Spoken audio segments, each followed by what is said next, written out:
Olá, meu caro aluno, tudo bem? Seja bem-vindo à nossa disciplina de contabilidade do setor público. Eu sou o professor Eric Ferreira, sou bacharel em Ciências Contábeis e também mestre em Contabilidade. E hoje falaremos sobre as demonstrações contábeis que estão dentro da área do setor público e a gente vai descobrir quais são as demonstrações contábeis, se a gente tem alguma diferente, se a gente tem alguma que a gente já conhece ou não. A contabilidade, ela trabalha com o processamento de informações.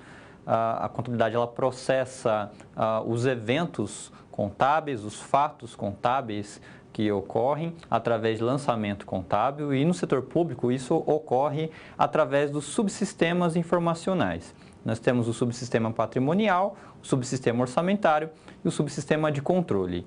Através do processamento da informação nesses três subsistemas, nós podemos, no final do processo, gerar demonstrações contábeis, relatórios para o processo de tomada de decisão. A contabilidade não perde a sua essência nem o seu papel aqui. Ela vai servir para apoiar o processo de tomada de decisão. Então, toda a informação gerada vai servir para isso, para que o usuário final, o tomador de decisão, todos os usuários de uma forma geral, mas em especial o administrador e também a população, possam se utilizar da informação para sua tomada de decisão.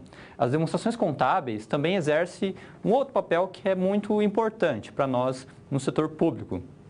As demonstrações contábeis servem para nos ajudar, digamos assim, na consolidação das informações do setor público. E assim a gente pode entender, por exemplo, a informação orçamentária ou a informação patrimonial de uma maneira consolidada por município, por estado, por exemplo, por região, se for o caso. É possível fazer consolidações dessa maneira, tá? Ou por uma investigação ali nas áreas da saúde, por exemplo. Então, a gente consegue ter uma facilidade para consolidar as informações. Conforme a gente observa aqui em nossa tela, o cumprimento da padronização dos procedimentos contábeis do setor público, observados pela União, pelos estados, Distrito Federal e municípios, é vital para viabilizar a consolidação das contas públicas em âmbito nacional, pois são os procedimentos que promovem a transparência nos resultados orçamentários, financeiros, econômicos e patrimoniais do setor. Então, isso é possível, tá? Graças ao PCASP, ao Plano de Contas aplicado ao setor público, que é um plano de contas padronizado. Então, por meio disso, nós podemos aqui elaborar e apresentar as demonstrações contábeis a partir do sistema informacional da contabilidade do setor público, que se compõe ali através dos subsistemas informacionais. Aqui é importante destacar que nós teremos diversos relatórios, diversas demonstrações contábeis, como o balanço orçamentário, balanço financeiro, a demonstração dos fluxos de caixa cada vez mais valorizado através do processo de harmonização das normas de contabilidade. Nós temos o balanço patrimonial, nós temos a DRE. Só um instante, a DRE ela muda de nome, né, no setor público. Quando a gente fala da demonstração de resultado na área pública, nós temos uma mudança de terminologia na qual a DRE se torna a DVP, a demonstração das variações patrimoniais, que virá apresentar para nós receitas patrimoniais e despesas patrimoniais. Mas a leitura que se faz é a mesma, tá? Conforme a gente observa na próxima ilustração, nós temos aqui uma equiparação. De um lado, se a gente olhar para a área privada, nós temos o balanço patrimonial e nós temos a DRE, por exemplo, a demonstração de resultado do exercício, que é um relatório que apresenta se a empresa teve um lucro ou um prejuízo. Na área pública, em correlação à própria DRE, nós temos a DVP, que apresenta o superávit ou déficit.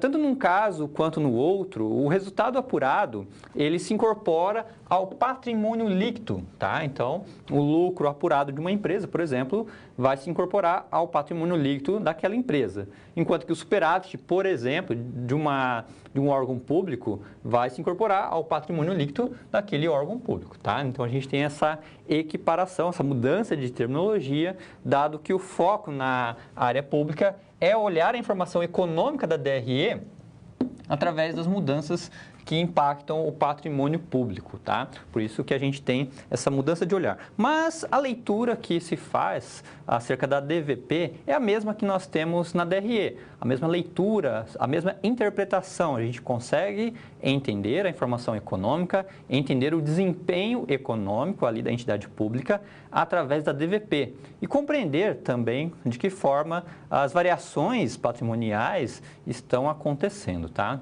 Então, dessa forma, além da DVP, nós teremos todo o conjunto, todo o rol de demonstrações contábeis, todas elas com um caráter importante, que vai servir para dar apoio ao processo de tomada de decisão.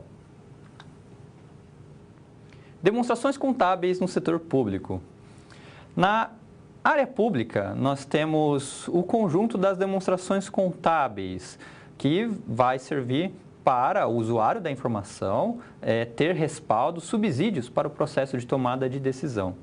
Nós temos diversos usuários da informação, mas na área pública nós destacamos o administrador, o gestor público, que precisa desse report de informações, tanto para a prestação de contas e transparência da informação, quanto também para utilizar a informação para o seu processo de tomada de decisão, para conduzir, de fato, as ações governamentais. Por outro lado, nós temos a população, o cidadão comum, que também precisa da informação para compreender o que está acontecendo em termos de mudanças em relação ao próprio patrimônio público e o que está acontecendo também em relação ao orçamento, por exemplo, sobre as prioridades governamentais que estão sendo aplicadas, sobre a velocidade de execução das obras públicas, por exemplo. Então, a gente consegue extrair isso através do orçamento. Então, o cidadão comum também precisa da informação, dado que ele tem um papel que a gente identifica através da Constituição Federal e outras legislações, incluindo a Lei de Responsabilidade Fiscal, que é o controle social. Ele pode e deve exercer o controle social e, para isso, ele precisa ter informações tempestivas e úteis para o seu processo de tomada de decisão.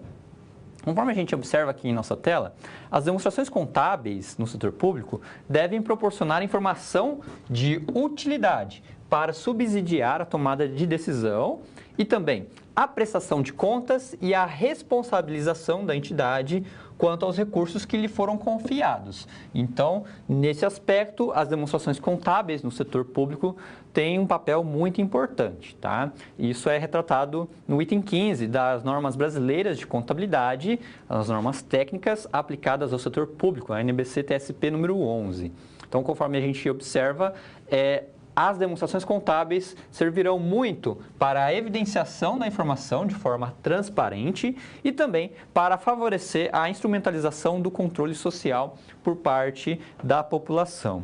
E aí, quando a gente olha o rol ou o conjunto das demonstrações contábeis, nós podemos identificar esse conjunto aqui, de acordo com a Lei 4.320, de 1964 e também com as normas brasileiras de contabilidade, a número 11 e a número 28. De acordo com a lei, em relação aos anexos identificados na lei, nós temos como demonstrações contábeis o balanço patrimonial, a demonstração das variações patrimoniais, ali no anexo 15, tá? Nós teremos também o balanço orçamentário, o balanço financeiro, a demonstração dos fluxos de caixa também é incluído por uma atualização na Lei 4.320, a DMPL, que é obrigatória para estatais dependentes, de acordo com a Resolução 1437 de 2013, que denota as mutações do patrimônio líquido. E as notas explicativas, de acordo com a Resolução também 1437 de 2013 do CFC, que não é uma demonstração contábil em si, mas é um elemento complementar ao conjunto das demonstrações contábeis, dado que as notas explicativas detalham os elementos das contas que estão contidos nas demonstrações contábeis que a gente pode aqui visualizar. Então, esse conjunto de informações são importantes para o processo de tomada de decisão. E essas demonstrações contábeis são geradas a partir do sistema informacional da contabilidade do setor público, conforme a NBC-TSP número 11, 12 e 13. Nós temos ali 3 subsistemas informacionais muito importantes, o orçamentário, o patrimonial e o de controle, e cada um deles irá contribuir, em certa medida, para a geração da informação nos relatórios contábeis, nas demonstrações contábeis. Então, nós teremos subsistemas contribuindo integralmente para um relatório, por exemplo, o orçamentário contribuindo para o balanço orçamentário de maneira íntegra, e outros subsistemas contribuindo em parte. Por exemplo, o balanço financeiro requer informações do subsistema orçamentário e também informações do subsistema patrimonial, por exemplo. Então, a gente verifica que esses dois subsistemas contribuem, juntamente com o controle, contribuem ali para a formação do balanço financeiro, tá? E assim por diante em relação às outras demonstrações contábeis. Dessa maneira, nós temos que a contabilidade no setor público, ela vai trabalhar esse processamento das informações através dos subsistemas para apresentar esses relatórios. Cada relatório terá ali uma finalidade ou um foco em relação à informação. O balanço orçamentário vai apresentar, por exemplo, as informações orçamentárias da entidade, incluindo receitas orçamentárias e também despesas orçamentárias. A DVP, por sua vez, vai apresentar as informações de receitas patrimoniais e despesas patrimoniais, evidenciando o desempenho econômico da entidade naquele período em atuação na prestação de serviços públicos, por exemplo. O balanço patrimonial destaca o posicionamento patrimonial da entidade pública naquele momento, naquela circunstância ou naquele instante, conforme a data do relatório.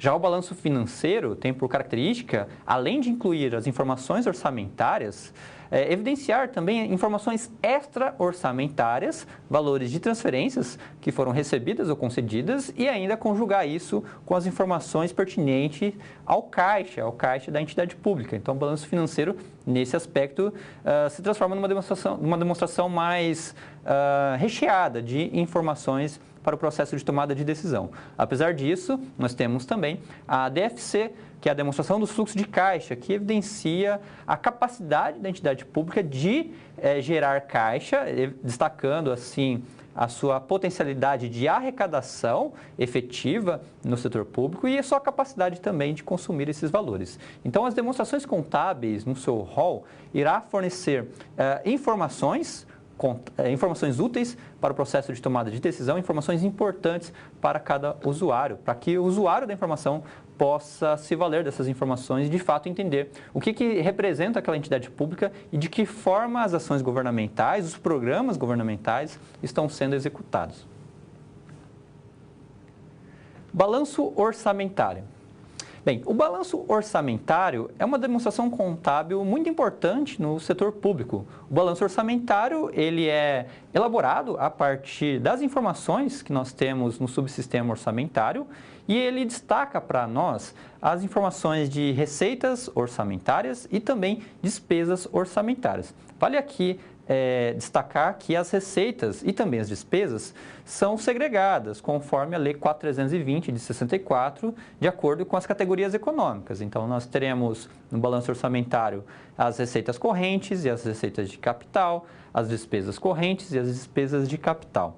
Além disso, existem versões do balanço orçamentário que pode se apresentar com um nível de detalhe significativo. Então, a gente pode encontrar balanços orçamentários, por exemplo, com um detalhamento quanto aos estágios de execução da despesa e também de execução da receita, isto é, tendo um detalhamento acerca da execução orçamentária. Nesse sentido, a gente visualiza a despesa conforme o empenho, a liquidação e o pagamento, por exemplo. Por outro lado, na versão mais clássica que você pode encontrar do balanço orçamentário, é quando o balanço ele é evidenciado nas informações de previsão e nas informações de execução, de forma sintética. Então, você tem ali uma coluna para previsão e outra coluna para execução orçamentária, tá? Então, é relativo às receitas e despesas. Lembrando aqui que a receita, efetivamente, no planejamento, ela é prevista e depois executada, e a execução da receita refere-se à própria arrecadação dos valores, tá? Enquanto que as despesas no planejamento são colocadas como fixadas. e na sua execução a gente observa os estágios da despesa, tá? Então, o balanço orçamentário, no mínimo, vai apresentar para nós uma coluna com o planejamento, com a informação do planejamento, outra coluna com a informação da execução orçamentária e uma outra coluna com as diferenças. E é essa coluna com as diferenças que faz muita diferença, digamos assim, porque por ela a gente consegue identificar os desvios de metas que a entidade pública está tendo. E é por essa coluna que a gente identifica como está a capacidade do ciclo orçamentário, de evolução do ciclo orçamentário. A gente consegue identificar se a entidade pública está indo para o caminho correto ou se ela não está no caminho tão correto assim. A gente identifica se aquilo que foi previsto foi de fato executado. E se não foi executado, nós começamos a nos questionar o porquê. O que aconteceu? E através do balanço orçamentário, a gente consegue visualizar esse tipo de informação. Então vejamos mais detalhes aqui na nossa tela. De acordo com a NBC-TSP número 13, que trata da apresentação de informação orçamentária nas demonstrações contábeis, nós temos que, de uma maneira geral, o balanço orçamentário vai se apresentar com valores originais, valores previstos, valores realizados e as diferenças, que representa a variação. É pela variação que a gente identifica desvios de metas. E através dessas três informações, nós identificamos também o ciclo de prestação de contas e de responsabilização. Então, o balanço orçamentário é muito importante neste aspecto. A gente identifica qual é a capacidade de execução do serviço público, por exemplo, se o serviço público foi de fato executado, se não foi, né, em que medida não foi, a gente consegue identificar essas coisas. Receitas e despesas orçamentárias são apresentadas dentro do balanço orçamentário, incluindo ali informações sobre a destinação de recursos, categorias econômicas e seus desdobramentos, tá? Essencialmente, o balanço orçamentário irá demonstrar as receitas previstas, tá? E despesas fixadas. Então, em termos genéricos, nós falamos que as duas informações inicialmente são previstas, tá? Mas na prática as receitas são previstas e as despesas são fixadas, em confronto com as realizadas, com aquilo que foi de fato executado na execução orçamentária. E vai apresentar para nós os valores do orçamento original e final. Então, qualquer alteração orçamentária a gente pode acabar identificando também no próprio balanço orçamentário. Valores realizados em base comparável. Então, tudo que é colocado como informação é comparável. Você consegue comparar a informação prevista com a informação realizada. Ou, se for o caso, comparar um período com o outro. E a explicação das variações dos valores orçados e realizados em notas explicativas, tá? Então, aquela coluna de variação, ela é explicada, digamos assim, através de notas explicativas.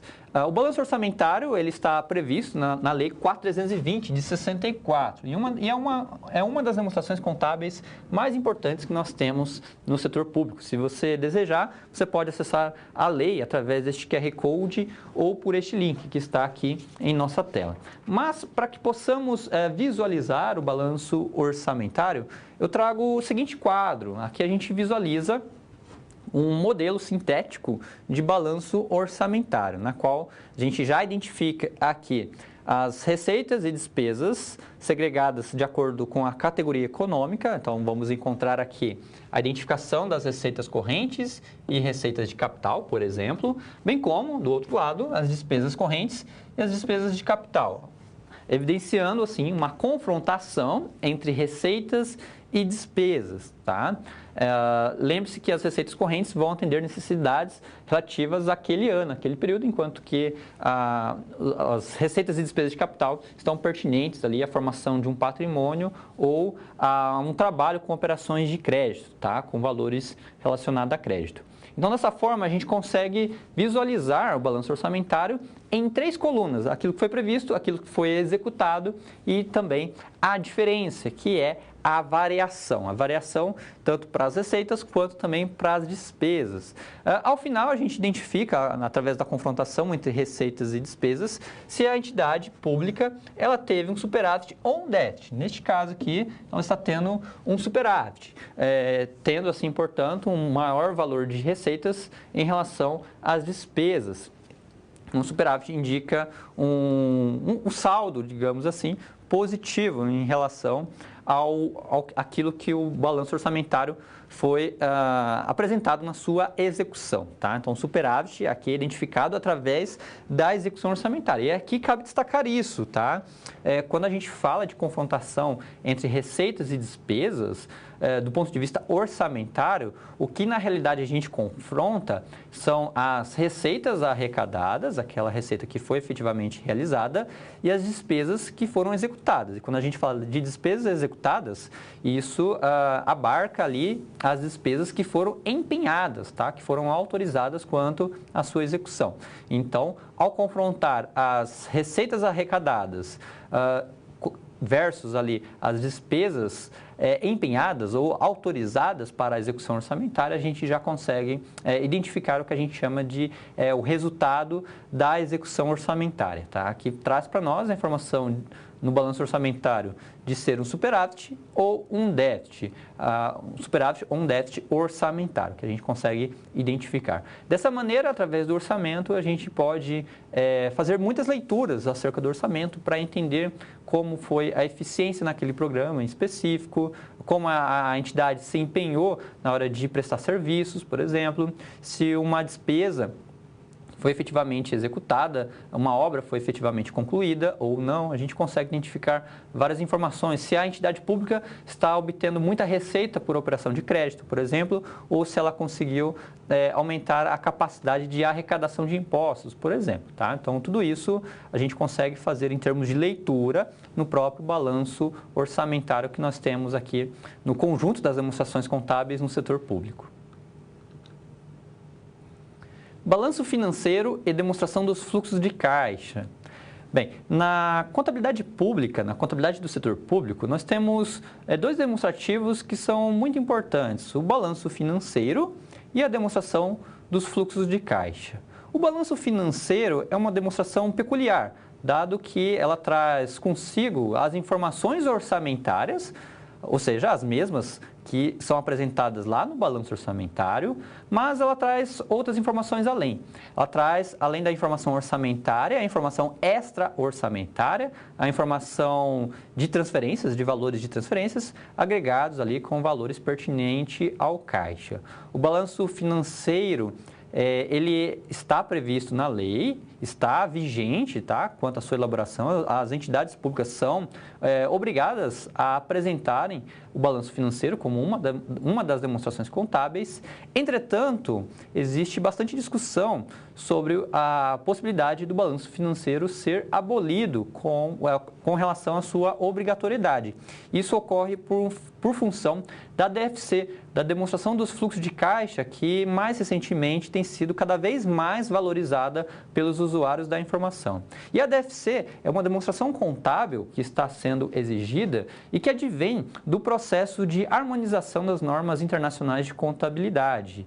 A demonstração dos fluxos de caixa retrata para a entidade pública a capacidade dela de gerar caixa através da arrecadação e também das operações de créditos, por exemplo, bem como consumir esse caixa para a geração de serviços públicos. Então, a DFC como relatório para o usuário contábil tem sido cada vez mais valorizada. Entretanto, em função da lei, então a DFC, inclusive, ela não é prevista originalmente na Lei 420, ela foi incorporada depois, através de mudanças na própria legislação, tá? E atualmente nós temos que tanto o balanço financeiro quanto a própria DFC, as duas demonstrações contábeis, devem ser elaboradas e reportadas para o usuário tomador de decisão, tá? As duas demonstrações contábeis são importantes. Então, vejamos aqui na nossa tela a compreensão, inicialmente, do balanço financeiro. O balanço financeiro, ele evidencia as receitas e despesas orçamentárias, as mesmas informações que são apresentadas lá no balanço orçamentário. Porém, apresenta também os chamados ingressos e dispêndios extra-orçamentários, que inclui aqui, por exemplo, valores de restos a pagar, que ficaram como saldo remanescente ali para um período seguinte, conjugados com os saldos de caixa do exercício anterior e os que se transferem para o início do exercício seguinte, isto é, saldo inicial e saldo final de caixa, podendo ainda também incluir as transferências obtidas e concedidas, de transferências governamentais. A NBC-TSP, as normas brasileiras de contabilidade, prevêem que o balanço financeiro, tá? Além da própria lei, nós temos a previsão na própria norma também. Porém, a sua elaboração e publicação é obrigatória, de acordo com o artigo 101 da Lei 4.320 de 64. De acordo com o padrão internacional de contabilidade, entende-se que o balanço financeiro deva ser abolida em função da DFC, da demonstração dos fluxos de caixa, tá? Mas isso é algo que ainda está em discussão quanto a essa questão, dado que a DFC tem sido cada vez mais valorizada pelo usuário da informação, o tomador de decisão. Ao observarmos a estrutura de um balanço financeiro, nós vamos ter isso daqui, tá? De um lado, nós temos os ingressos ou as entradas de valores, do outro, nós temos os dispêndios ou as saídas de valores. E aí, como ingresso, nós teremos a receita orçamentária, somados ali as transferências recebidas, tá? Transferências financeiras recebidas, somados com receitas extra-orçamentárias. E aqui nós já temos um aspecto importante do balanço financeiro, dado que o orçamento público, em tese, ele não apresenta ali valores extra-orçamentários, pelo menos não a priori, tá? E nós temos ali a soma também do saldo inicial do caixa, que é o saldo do exercício anterior. Então, a gente pode dizer que o total de ingressos é equivalente à soma desses 4 elementos, tá? Do outro lado, nós temos os dispêndios, na qual vamos ter a despesa orçamentária somado com as transferências concedidas, somadas com os pagamentos extra-orçamentários, que é os pagamentos relacionados a restos a pagar, somados aqui ainda com o saldo final de caixa. Então, a gente pode ter o balanço financeiro expresso dessa maneira. Em termos informativos, ele é mais completo, tá? Para se analisar. Porém, os usuários estão preferindo a DFC por ser uma demonstração mais fácil, inclusive de entender, de compreender. Então, vejamos aqui a DFC. A DFC ela permite aos usuários projetar cenários de fluxos futuros de caixa e elaborar análises sobre eventuais mudanças em torno da capacidade de manutenção do regular financiamento do serviço público. Então, quando a gente olha o caixa do ponto de vista do setor público, nós estamos olhando a manutenção da prestação de serviço e a capacidade também da própria entidade pública de preservar o patrimônio público. A DFC, assim como acontece no setor privado, pode ser elaborado pelo método direto ou método indireto, e assim também como acontece nas empresas, pode ser apresentado através dos fluxos das operações, fluxos de investimentos e fluxos de financiamentos, onde cada fluxo representa um conjunto de pagamentos e recebimentos conforme o tipo de fluxo, tá? Isso vai de acordo com a norma brasileira de contabilidade técnica voltada ao setor público número 12, que retrata sobre a DFC no setor público. Se nós observarmos aqui um exemplo de DFC, vamos ter essa imagem, onde os ingressos aqui representam essencialmente os recebimentos de valores no caixa e os desembolsos representam as saídas de dinheiro que estão acontecendo no caixa, tá? A informação é expressa através dos fluxos operacionais de investimento e de financiamento, tal como ocorre já nas entidades privadas, tá? Então, nós temos aqui essa confrontação, digamos assim, entre recebimentos e pagamentos somados ao saldo disponível no exercício anterior, para que possamos aí encontrar o saldo final do caixa, que é o saldo remanescente para o exercício seguinte. A DFC, ela é uma demonstração constante nos anexos da Lei 4.320, mas isso só aconteceu após a publicação da portaria 438 de 2012, tá? Originalmente a DFC, ela não se apresenta na lei, mas ela foi incorporada depois, tá? Conforme você pode acessar, caso desejar, no link que está ali na nossa tela. Então, a DFC, ela é muito importante, pois ela destaca, de fato, a capacidade da entidade pública de dar manutenção aos serviços públicos e da maneira também como está acontecendo a arrecadação. Embora a gente possa entender a receita realizada pelo orçamento, entendendo a arrecadação, como a arrecadação está acontecendo, pela DFC também. A gente consegue entender a arrecadação pela DFC, observados os fluxos, tá? E assim entender como que a entidade pública está gerando caixa. Será que ela está gerando caixa pela arrecadação de impostos? de sobremaneira ou será que ela está gerando muito mais caixa através de operações de créditos, de financiamentos, por exemplo? Então, a gente consegue visualizar isso através de uma leitura na DFC e entender de que forma a entidade pública está gerando caixa. Se ela está fazendo muito financiamento, empréstimos, por exemplo, ou se ela está preservando uma saúde no caixa e trabalhando mais o lado da arrecadação, tá? E não buscando obter caixa por empréstimos, por exemplo, tá? Então, a gente consegue entender dessa forma e isso revela mais sobre a própria entidade pública e sobre a maneira como está sendo gerenciado as ações governamentais. Gerando informações financeiras e orçamentárias.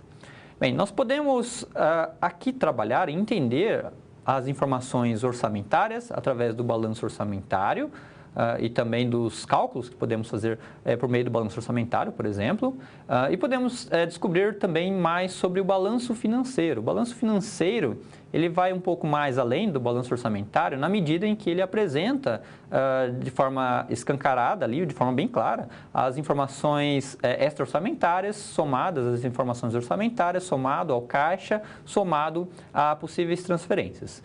Dito isso, vamos observar as seguintes informações que nós temos aqui em nossa tela.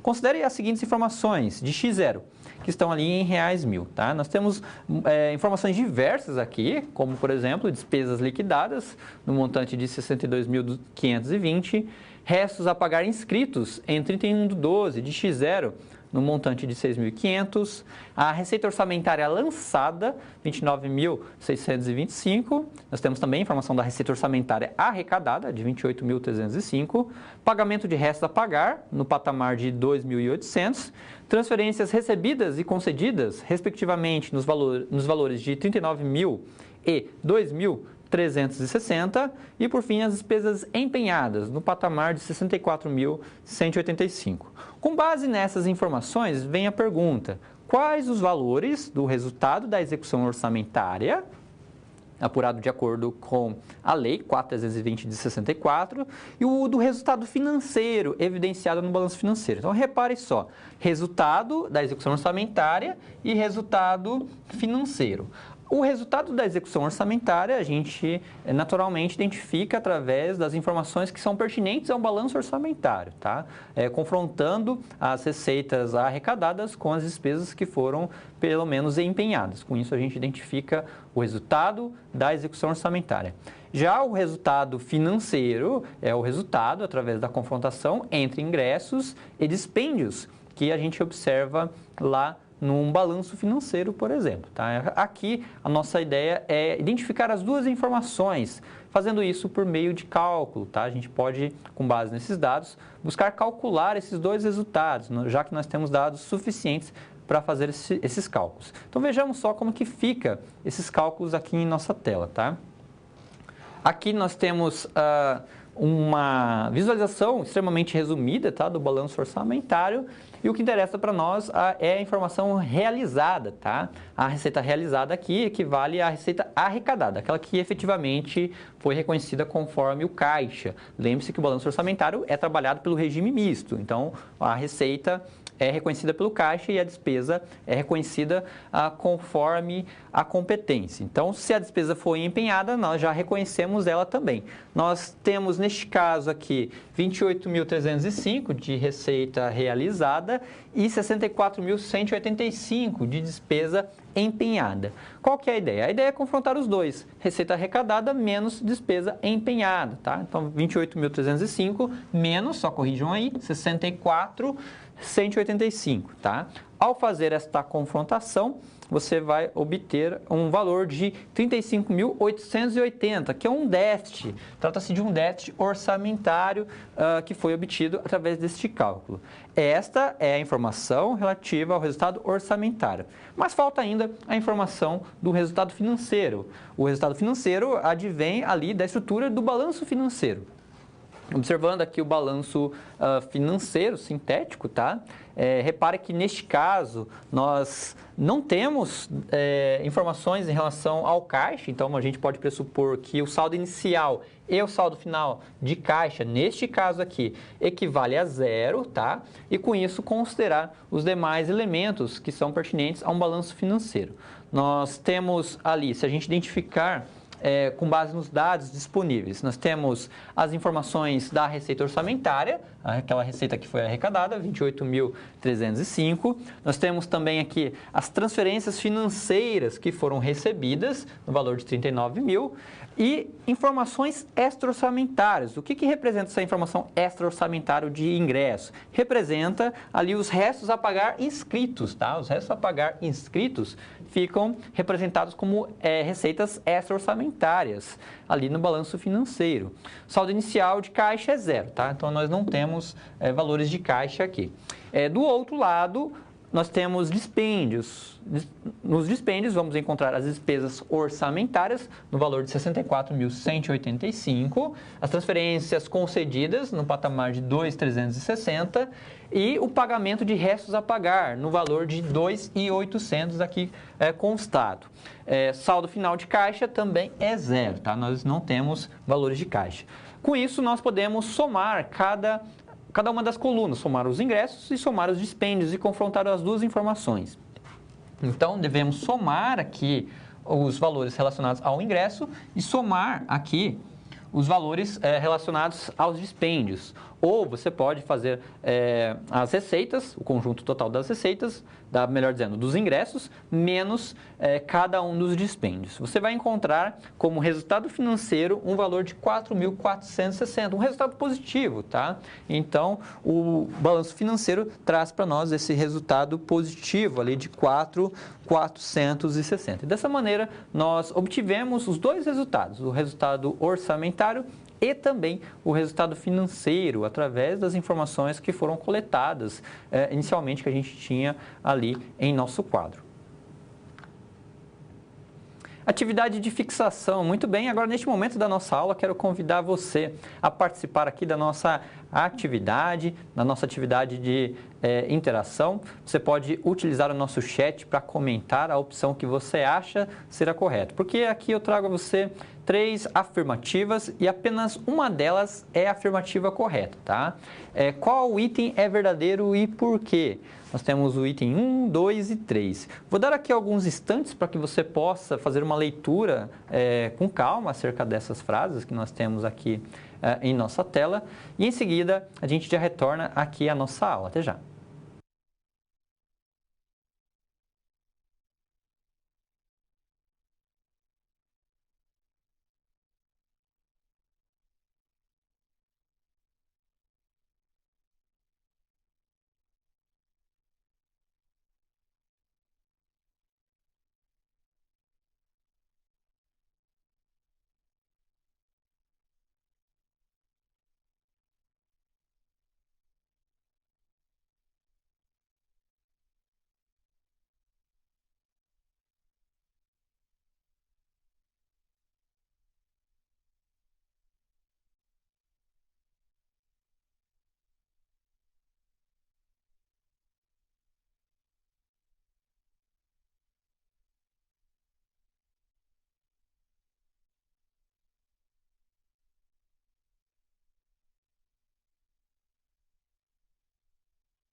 Muito bem, voltando aqui à nossa aula, o pessoal está pedindo para dar alguns exemplos de despesas orçamentárias. Nós temos vários tipos de despesas, tá? Que são considerados de acordo com a categoria. Vai depender ali existem despesas de capital e despesas correntes, tá? As despesas correntes são aquelas destinadas a atender necessidades da manutenção do serviço público naquele ano. Então, nós temos despesas com salários, por exemplo, despesas com auxílios, auxílio alimentação, auxílio transporte, por exemplo, despesas relacionadas a juros daquele empréstimo, por exemplo. Essas são exemplos de despesas correntes, tá?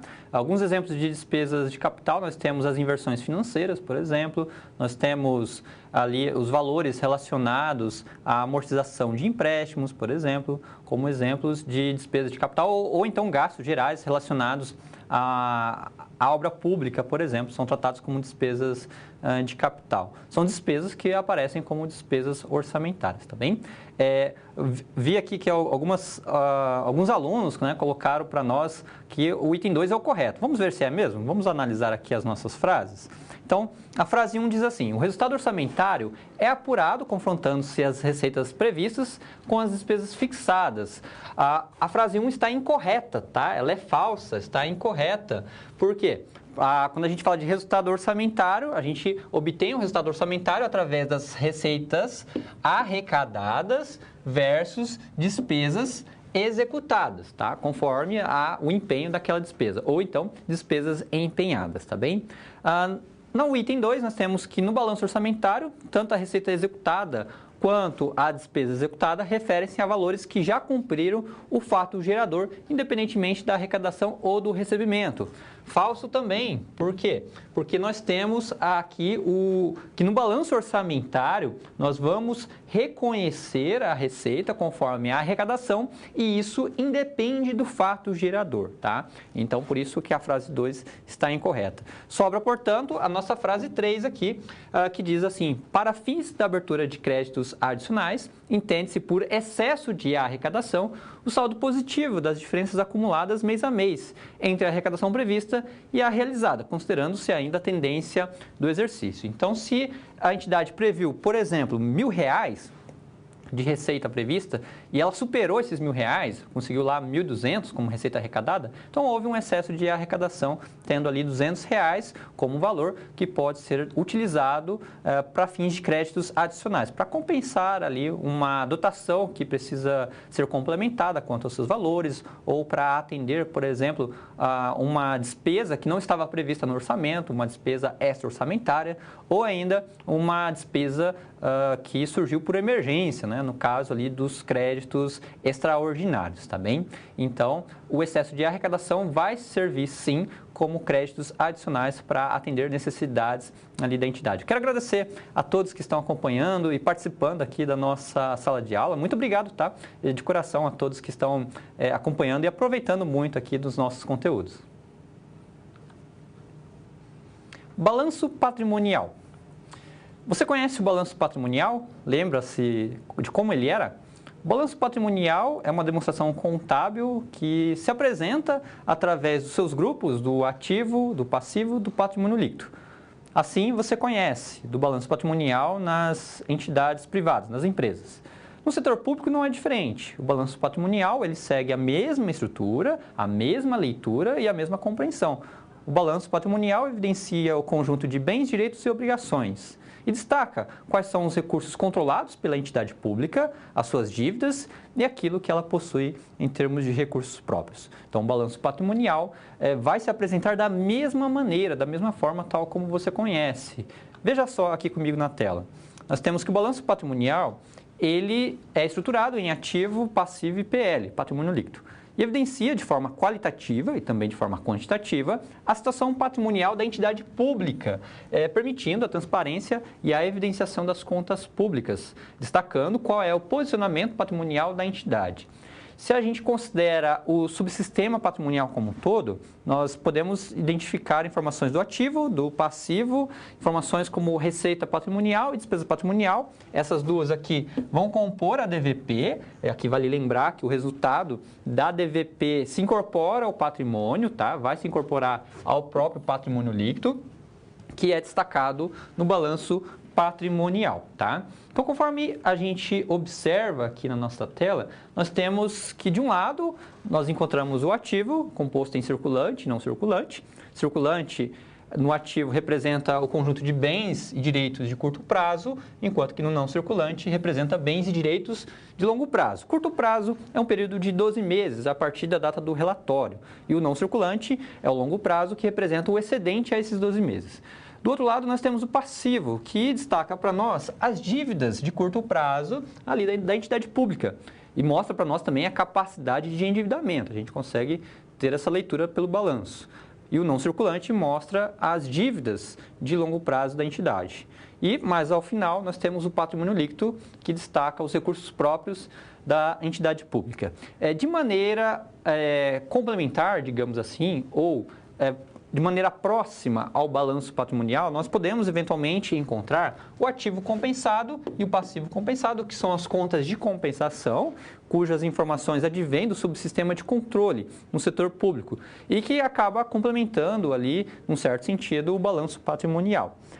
A estrutura da equação patrimonial se preserva aqui, tal como acontece em qualquer contabilidade, em que o ativo é igual ao passivo mais PL, ou então, se você quiser entender assim, ativo menos passivo é igual ao patrimônio líquido. Então, preserva-se o equilíbrio patrimonial, seja qual for aí a circunstância. E nós podemos expandir um pouco mais os nossos conhecimentos em relação a ativo, a passivo, porque normalmente nós pensamos no ativo como conjunto de bens e direitos, e isso está correto, e pensamos no passivo como sendo as dívidas. Mas nós podemos expandir nosso conhecimento através daquilo que as normas brasileiras de contabilidade traz para nós como definição para ativo, para passivo e também para PL, para o patrimônio líquido. Veja só comigo aqui na tela. Ativo, de acordo com a norma brasileira de contabilidade, a NBC TSP 11, que se você quiser, você pode acessar por este link que está aqui na nossa tela ou por este QR Code, traz para nós o ativo como sendo um recurso controlado no presente pela entidade como resultado de um evento passado. Digamos que no presente a entidade pública tenha à sua disposição um computador. Então, ela tem aquele computador porque no passado aconteceu uma transação que fez com que ela obtivesse aquele computador, tá? Então, ela controla neste momento um recurso que tem e ela tem aquele recurso à sua disposição. Já o passivo, de acordo com a mesma norma, representa uma obrigação presente derivada de um evento passado cuja extinção ou liquidação deva resultar na saída de recursos da entidade. Ou seja, a entidade naturalmente tem uma dívida no momento, uma obrigação presente, em decorrência de uma transação ou evento que aconteceu lá no passado e que se espera que em algum momento, no futuro próximo ou no futuro mais distante, resulte na saída de recursos, que geralmente representa um pagamento, tá? Essa saída de recursos representa pagamento, saídas de valores de caixa, mas pode ser também saída de algum item do imobilizado para o pagamento da dívida. Nós temos ainda o patrimônio líquido, que representa o valor residual dos ativos depois de deduzidos todos os passivos exigíveis. Então, se a gente pegar tudo que a empresa tem, a entidade pública tem, melhor dizendo, tá? Que é o seu ativo, e pagar tudo que ela deve, que seria o passivo dela, o passivo exigível, sobra o valor residual, que é o patrimônio líquido, que representa os recursos próprios da entidade pública, tá? Então, dessa maneira, a gente expande um pouco mais os nossos conhecimentos acerca do ativo, do passivo e do patrimônio líquido. Na entidade pública, quando a gente fala em relação às entidades públicas, em especial em relação ao balanço, nós podemos encontrar alguns termos técnicos, como reconhecimento e desreconhecimento. O termo desreconhecimento é um termo relativamente recente, reconhecido nas normas brasileiras de contabilidade, tá? Através do processo de convergência, nós passamos a aplicar o termo desreconhecimento para a situação em que a gente remove um item do elemento do patrimônio da entidade. Então, quando há uma remoção de um elemento do patrimônio público, a gente fala que está acontecendo um desreconhecimento. Se houver ali uma inserção de um elemento ao conjunto patrimonial, a gente fala que está acontecendo um reconhecimento, tá? O termo reconhecimento e o termo desreconhecimento são termos técnicos. E eles representam o seguinte, veja só. Reconhecimento ocorre quando o elemento satisfaz a definição de ativo ou de passivo e pode ser mensurado de maneira que observe os aspectos qualitativos, levando em consideração as restrições sobre a informação contábil. Tá? Então, quando isso ocorre, nós reconhecemos um item dentro do patrimônio, tá? Um item se agrega ao patrimônio público. Já quando há uma retirada desse elemento do conjunto ou do rol patrimonial, nós identificamos o desreconhecimento, que é a avaliação de mudanças que justifiquem a remoção de elemento que foi antes reconhecido. Tá? Então, às vezes, a entidade pública tem lá um recurso que já foi depreciado e já não tem mais ali uma utilidade, tá?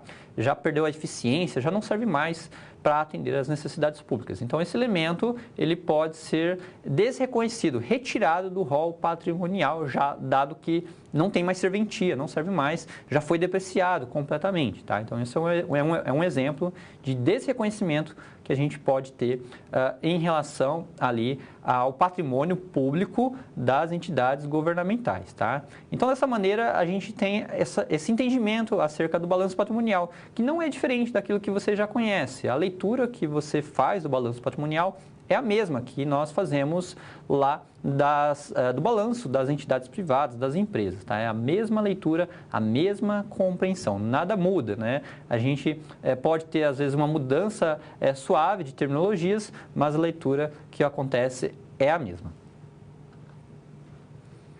Demonstração das variações patrimoniais.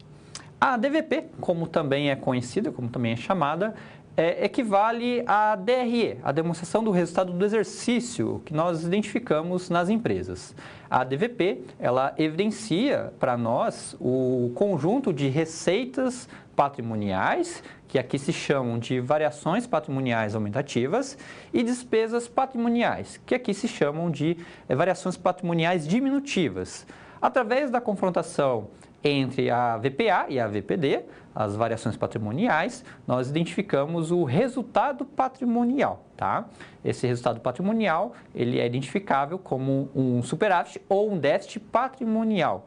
É um equivalente ao lucro ou prejuízo que nós identificamos nas entidades privadas. Tá? E a DVP, assim como a DRE, destaca para nós o desempenho econômico ou o resultado do esforço da entidade pública na prestação de serviços públicos. Então, a DVP, nesse aspecto, traz para nós uma informação muito importante, da gente entender qual é a eficiência de atuação da entidade pública nessa prestação de serviço. Vejamos mais aqui da DVP na nossa tela.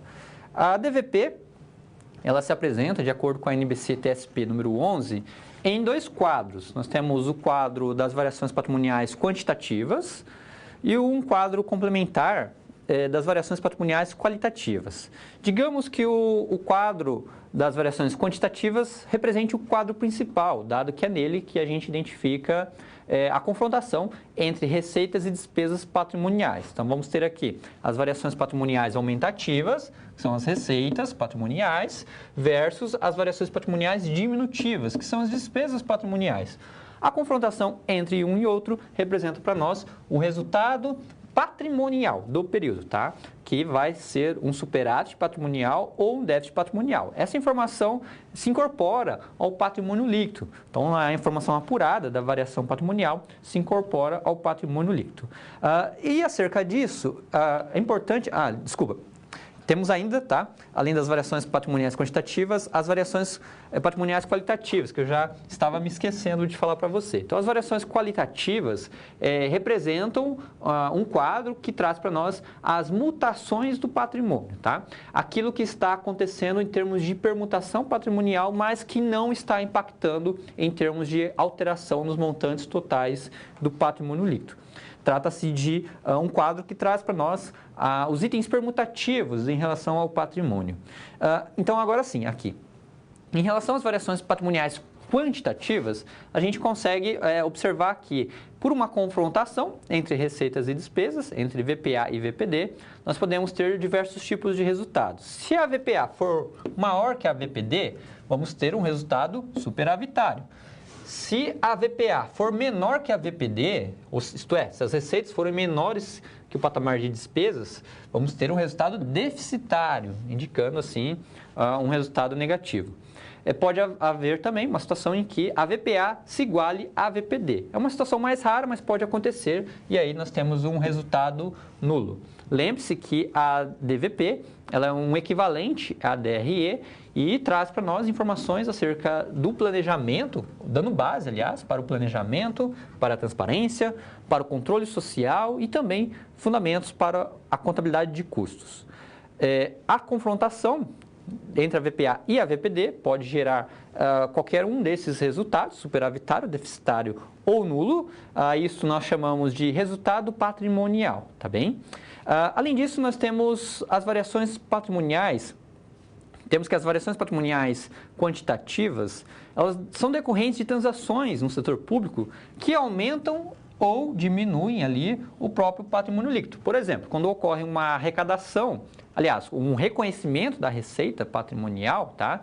Não necessariamente no momento da arrecadação, mas vai haver um impacto no patrimônio. Aumenta-se o caixa ou o direito da entidade pública de receber o valor e aumenta-se ali o valor da receita patrimonial. Cabe aqui relembrar que a VPA e a VPD, as duas, neste contexto, são reconhecidas pelo princípio da competência, tá? E não necessariamente quando ocorre a arrecadação. Além disso, nós podemos aqui visualizar um exemplo de uma VPA e VPD, tá? Onde um quadro com a demonstração das variações patrimoniais. Do lado de cima, em azul, as variações patrimoniais aumentativas, incluindo ali, por exemplo, impostos e outras receitas, tá? Receitas diversas. Esses impostos aqui são reconhecidos conforme o princípio da competência, não necessariamente foram arrecadados, tá? Diferentemente do que acontece lá no balanço orçamentário, aqui são receitas reconhecidas pelo princípio da competência, confrontadas com as variações patrimoniais diminutivas, que incluem ali os gastos ou os consumos de recursos, como o uso de material de consumo, gastos na prestação de serviço, depreciações diversas, entre outras. Uma confrontação entre uma informação e a outra informação traz para nós um resultado. Neste exemplo, o resultado é superavitário de R$ 730 ali, como resultado da confrontação entre uma informação e outra, tá? E, por fim, nós temos as variações patrimoniais qualitativas, que são decorrentes de transações no setor público que alteram a composição dos elementos patrimoniais sem afetar o montante total do PL. Isto é, está acontecendo uma espécie de permutação, tá? Vamos ter variações patrimoniais aumentativas e diminutivas. Nós podemos ter mutações patrimoniais de receitas e despesas. Então, por exemplo, quando ocorre aqui uma alienação de bens, por exemplo, no setor público, a entidade essencialmente acaba trocando ali um item patrimonial por outro item, tá? Então, quando tem uma alienação de bens, ela deixa de ter aquele bem. Vamos imaginar que seja um computador, né? Vamos imaginar que a entidade pública está deixando de ter aquele computador. Então, ela deixa de ter o computador, mas o valor do computador passa a ter sob a forma de caixa. Então, ela troca um item patrimonial por outro item patrimonial, mas o total do ativo se preserva, tá? Ou o total do passivo se preserva nessa permutação. Então, quando há uma alteração patrimonial em que os totais dos grupos patrimoniais se preservam, apesar dessa mudança no patrimônio, nós temos essa informação evidenciada neste quadro de variações patrimoniais qualitativas.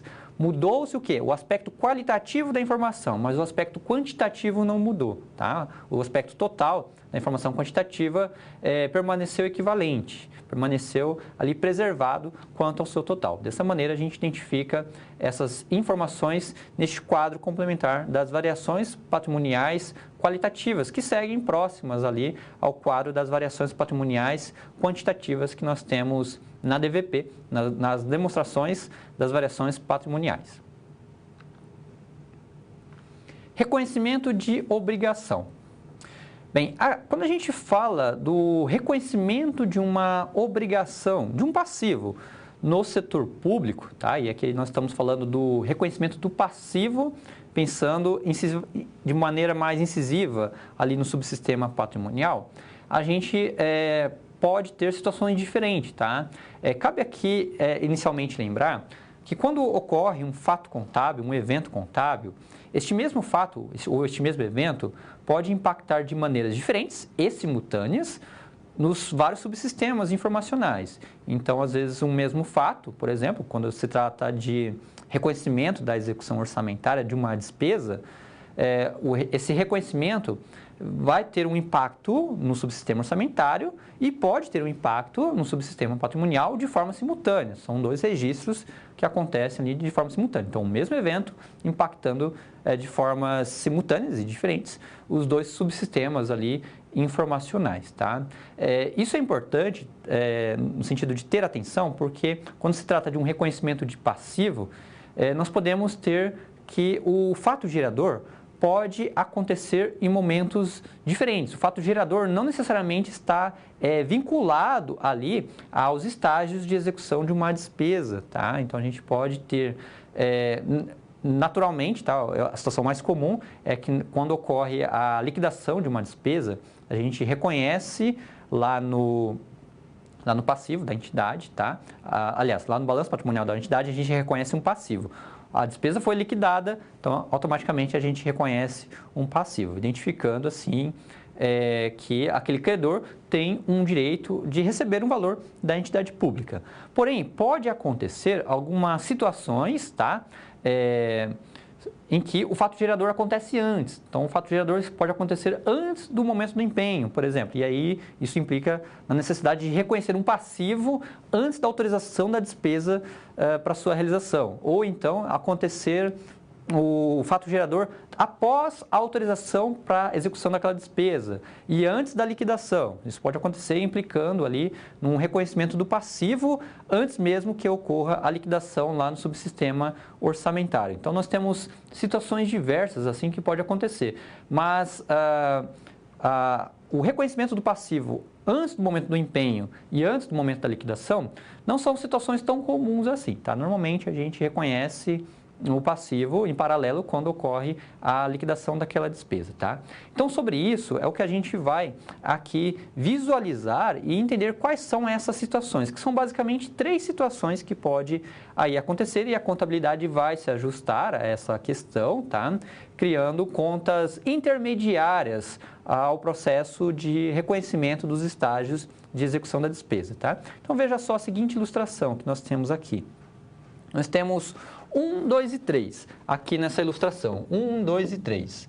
A situação 3 é a situação mais comum, tá? A situação que normalmente acontece, na qual o fato gerador da obrigação coincide com a liquidação. Então, a despesa chegou no estágio da liquidação. Quando isso acontecer, a autoridade pública reconhece que aquele credor tem um direito de receber um valor e, portanto, ela vai reconhecer ali um passivo no subsistema patrimonial, tá? Então, se você quiser até visualizar melhor essa imagem, trace uma linha aqui, ó, para visualizar que para cima nós estamos vendo o subsistema patrimonial e para baixo nós estamos vendo o subsistema orçamentário, tá bem?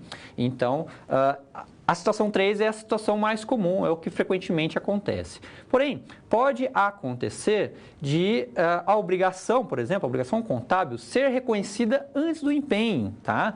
Ou então o fato gerador da obrigação ocorrer entre o empenho e a liquidação. Se isso acontecer na situação 1 ou na situação 2, nós vamos reconhecer algumas etapas intermediárias, que a gente chama aqui de em liquidação, tá? É uma espécie de conta transitória que serve para reconhecer ali que houve um valor, tá? Que o passivo lá está sendo reconhecido lá no subsistema patrimonial, mas para fins de controle a gente reconhece a despesa nesse estágio intermediário, digamos assim, chamado em liquidação. Para você ver alguns exemplos, eu trago o seguinte quadro para você, tá? Situação 1, 2 e 3. Na situação 1, onde lá no subsistema patrimonial a obrigação contábil está sendo reconhecida antes que ocorra um empenho lá no subsistema orçamentário, nós temos como exemplo dessa situação precatórios, empréstimos a pagar, qualquer obrigação que já esteja registrada no passivo e talvez esteja sendo complementada, pode acontecer essa situação número 1. Na situação número 2, nós temos o fato gerador da obrigação, acontecendo entre o empenho e a liquidação. Isso implica que um passivo está sendo reconhecido lá no balanço patrimonial antes que ocorra a liquidação, tá? Isso pode acontecer com qualquer despesa que se receba a nota fiscal, mas haja uma demora para conferir o material ou serviço. Então, isso normalmente acontece quando a autoridade pública está demorando para checar ali a documentação e validar que aquele serviço público foi de fato executado. Está havendo uma demora em relação à documentação, tá? Normalmente, quando isso acontece, a contabilidade, ela para fins de controle, pelo menos, ela registra a informação no estágio intermediário chamado em liquidação. Já na situação 3, nós temos o fato gerador da obrigação coincidindo com a liquidação, que é a maioria dos casos, tá? Que é a situação normal, em que qualquer despesa em que se receba a nota fiscal e se consiga, em espaço reduzido de tempo, conferir o material ou serviço, isto é, a autoridade pública reconhecendo que a prestação de serviço foi concluída, vai reconhecer que aquela despesa está de fato no estágio da liquidação e que no subsistema patrimonial está acontecendo o reconhecimento de um passivo, de uma obrigação da entidade pública para com aquele credor, tá? Esses cenários mostram para nós a não vinculação do reconhecimento do fato gerador com os estágios de execução da despesa orçamentária, empenho ou liquidação da despesa, tá? Então, o fato gerador independe ali do reconhecimento dos estágios de execução, embora muitas vezes coincida ali com o estágio da liquidação da despesa, tá? Então, a gente tem que ficar atento quando está acontecendo o fato gerador e quando a informação está impactando ali o subsistema patrimonial e quando a informação está impactando o subsistema orçamentário. Pode haver situações diferentes como essas, como a gente observa aqui. O que vai exigir, em todas elas, vai exigir o reconhecimento lá no subsistema patrimonial e no subsistema orçamentário, sendo que, no caso de fatos geradores acontecendo antes do estágio de liquidação, nós trabalharemos ali a contabilidade em termos de lançamento contábil em estágios intermediários, chamado em liquidação. É como se a gente chamasse que aquela despesa ela está em liquidação. Não foi liquidada ainda, mas ela está no estágio intermediário de em liquidação, tá? É o que a gente acaba reconhecendo contabilmente para preservar a capacidade de controle daquilo que está acontecendo em relação a essas situações que ocorrem na realidade das entidades públicas. Pensando sobre o resultado patrimonial. Bem, quando a gente fala do resultado patrimonial, nós normalmente encontramos o resultado patrimonial pela confrontação entre receitas patrimoniais e despesas patrimoniais. Então, ao confrontar uma informação com a outra, a gente localiza o resultado patrimonial. Isso ocorre na visualização da DVP, na demonstração das variações patrimoniais. Mas é possível também encontrar o resultado patrimonial através de uma análise comparativa do patrimônio, acerca do patrimônio, tá? Do patrimônio líquido, comparando o patrimônio líquido de um período para o outro, tá? Observando o quê? Observando a evolução patrimonial. Quando a gente observa a evolução patrimonial, muitas vezes essa evolução é justificada através do resultado patrimonial. Então, sem saber quais são as receitas e sem saber quais são as despesas, a gente pode identificar o resultado patrimonial da entidade do setor público. É o que a gente vai ver aqui nessa situação que nós vamos analisar. Veja só comigo aqui na tela. Nós temos que o balanço patrimonial do município X, em 31/12 de X0, foi elaborado de acordo com as normas brasileiras de contabilidade. Aqui nós temos que os valores registrados no passivo circulante e no passivo não circulante são 185 mil e 295 mil. O valor total do ativo nessa mesma demonstração equivaleu a 150% da soma dos dois tipos de passivo. Sabendo-se que o PL, em 31/12 de X1, foi equivalente a 90% do PL do ano anterior, qual é o valor do resultado patrimonial no exercício encerrado em 31/12? Então, quando a gente se depara com uma atividade como essa, eu recomendo, tá, que você extraia as informações, os dados que a atividade lhe passou. Então, vamos fazer isso. Extraindo os dados, nós temos aqui o passivo circulante em X0, 185 mil, o passivo não circulante também em X0, 295 mil. E o valor total do ativo, que corresponde ali à soma dos dois passivos, o passivo total 150%, tá? Temos a informação do PL de X1, que equivale a 90% do PL de X0, e aqui o resultado patrimonial que nós estamos buscando identificar através dessas informações. Qual que é o passo a passo para que a gente possa, então, identificar esse resultado patrimonial com base nesses dados disponíveis? A gente, primeiro, pode somar ali o passivo circulante e não circulante para encontrarmos o passivo total. Somando 185 mil com 295 mil, identificamos 480 mil como sendo o passivo total. O ativo total equivale a 150% do passivo total, ou seja, 1,5 vezes 480 é o ativo total, mas se a gente se antecipar no cálculo para encontrarmos o PL de X0, basta subtrairmos ali o passivo total de 480 mil. Ativo menos o passivo, ou seja, nós estamos trabalhando aqui a fórmula do equilíbrio patrimonial. O ativo menos o passivo exigível equivale ao próprio patrimônio líquido, tá? Então, 1,5 vezes 480 menos os 480, ou seja, o ativo total menos o passivo total, equivale a 240 mil, que é a informação do PL de X0, tá? Então, aqui a gente já identifica qual foi o PL daquele ano. Sabemos que o PL de X1 equivale a 90% do PL de X0. Então, 90% de 240 mil corresponde a 216 mil, que vai ser o PL, patrimônio líquido, do ano seguinte, do ano X1. O resultado patrimonial, aqui nesta linha de raciocínio, pode ser identificado pela diferença entre o patrimônio líquido de um período para o outro, tá? Ou seja, qual foi a evolução que a entidade pública teve de um ano para o outro. Basta confrontar agora os dois PLs, 216 mil de X1 menos 240 mil de X0. Equivale a menos 24 mil, ou seja, o resultado patrimonial foi deficitário no patamar de 24 mil. Houve uma redução ali dos valores do patrimônio líquido de um período para o outro. Então, normalmente, quando ocorre uma mudança patrimonial, essa mudança patrimonial pode ser justificada ali pela observação do resultado patrimonial. Então, olha só, neste caso dessa atividade, nós calculamos o resultado patrimonial sem necessariamente saber quais foram as receitas e quais foram as despesas, só observando a evolução patrimonial de um período para o outro. Os relatórios financeiros, quando são divulgados e publicados ao usuário da informação, normalmente apresentam a informação em termos comparativos. Então, você sempre terá a informação de um ano comparado com a informação do ano anterior, ou de um mês comparado com o mês anterior, por exemplo. E isso nos permite visualizar essa evolução patrimonial ou essa mudança no patrimônio que esteja acontecendo de um momento para o outro. Atividade de fixação.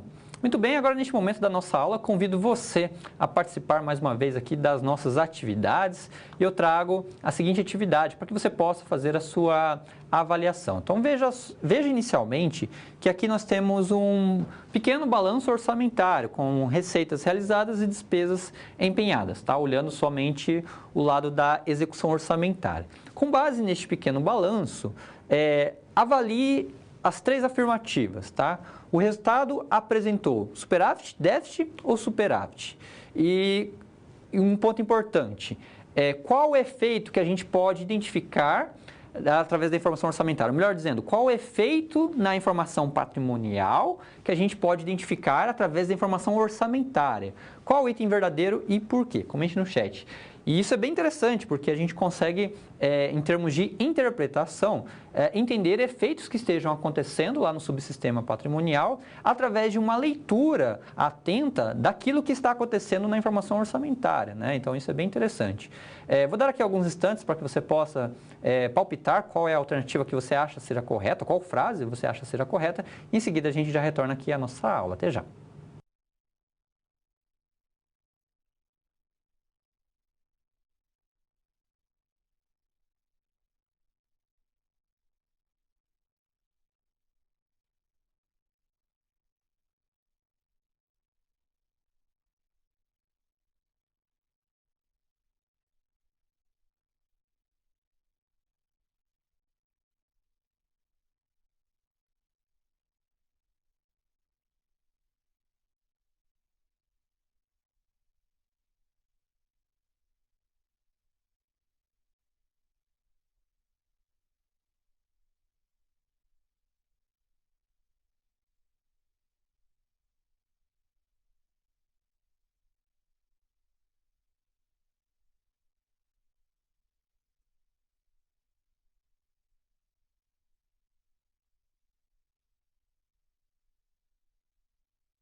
Voltando aqui à nossa aula, vamos fazer essa interpretação juntos aqui então, para a gente entender o que a gente pode extrair desse balanço orçamentário. Veja só comigo na tela novamente. Então, nós temos aqui receitas realizadas e despesas empenhadas, tá? Se você somar os valores, nós podemos identificar aqui um total de 180 de receitas que foram realizadas, tá?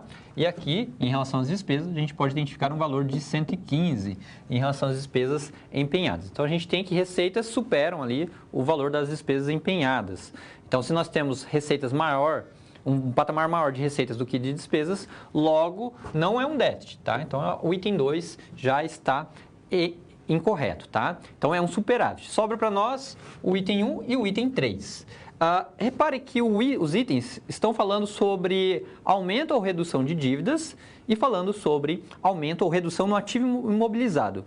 O que isso quer dizer? Que está acontecendo um efeito lá no subsistema patrimonial. Se a gente olhar com atenção o balanço orçamentário, a gente tem aqui uma receita de alienação de bens, tá? Ou seja, está acontecendo um desreconhecimento de itens do ativo imobilizado, lá como efeito no subsistema patrimonial. Então, olhando a informação orçamentária, a gente pode identificar efeitos na informação patrimonial, tá? O que está acontecendo? Está acontecendo uma redução do ativo imobilizado, dado que no orçamento está sendo reconhecido uma receita de alienação de bens, tá? Da mesma forma, como nós estamos reconhecendo também, por exemplo, a amortização da dívida, juros aqui como despesas, como efeito lá no subsistema patrimonial está havendo um aumento das obrigações, um aumento das dívidas. E por isso a nossa frase do item 3 está correta, tá? Está acontecendo ali um superávit com o aumento das dívidas e redução do ativo imobilizado. Então, a gente olhou a informação orçamentária para interpretar o que pode estar acontecendo na informação patrimonial. Então, isso é possível, tá? A gente consegue fazer esse tipo de leitura pelo orçamento, entender efeitos patrimoniais, tá? Então, é importante buscar ter esse olhar. Eu quero agradecer a todos que estão acompanhando e participando aqui da nossa aula de hoje, tá? De coração, obrigado a todos que estão acompanhando, e dúvidas que surgirem, você pode mandar no nosso chat, e na aula atividade nós estaremos conversando e trocando ideias sobre as dúvidas que vocês estão colocando. Considerações finais, estamos chegando aqui ao final da nossa aula de hoje, e a nossa aula de hoje ela foi voltada para visualizarmos aqui e entender as demonstrações contábeis que nós temos no setor público. Algumas demonstrações contábeis que nós temos são naturais e comuns às entidades privadas, às empresas, como acontece com o balanço patrimonial, a própria DFC, a demonstração dos fluxos de caixas, mas outras demonstrações são bem específicas mesmo em relação às entidades públicas, como o balanço orçamentário e o balanço financeiro, que são informações mais pontuais ali acerca do orçamento e acerca de informações extra-orçamentárias também, que nós temos na entidade pública. O rol de demonstrações contábeis que nós temos, elas existem, esse rol de demonstrações contábeis existe de forma respaldada, tá? Sempre de forma respaldada na Lei 4.320 de 64 e também nas normas brasileiras de contabilidade. Conforme a gente observa aqui na nossa tela, então nós temos aqui o conjunto das demonstrações contábeis respaldados pela base legal e pela base normativa, tá? Complementado ali junto com as notas explicativas, que traz detalhamentos sobre os elementos contidos nessas demonstrações contábeis. E aqui sempre vale lembrar que múltiplos subsistemas podem contribuir para as demonstrações contábeis. Por exemplo, o balanço orçamentário é elaborado a partir do subsistema orçamentário, a DFC a partir do balanço do subsistema patrimonial. Mas o balanço financeiro, por exemplo, ele é elaborado a partir dos dois subsistemas, dado que os dois subsistemas fornecem informações para que esse relatório seja gerado, seja formado, tá bem? Eu quero agradecer a você por ter me acompanhado aqui nesta aula, nessa discussão. Espero que você tenha aproveitado muito aqui dessa nossa aula de hoje. Muito obrigado e nos vemos então numa próxima oportunidade. Até lá!